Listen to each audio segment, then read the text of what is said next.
சேலை கட்டும் பெண்ணுக்கு ஒரு வாசம் உண்டு, கண்டதுண்டா? கண்டவர்கள் சொன்னதுண்டா? சேலை கட்டும் பெண்ணுக்கு ஒரு வாசம் உண்டு, கண்டு கொண்டே கண்களுக்குள் பள்ளி கொண்டே.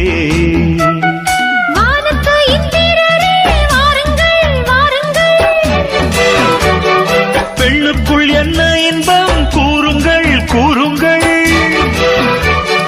இதுமோ இதமோ சுகமோ உலகத்தில் இல்லை, இவளின் குணமோ மனமோ மலருக்குள் இல்லை.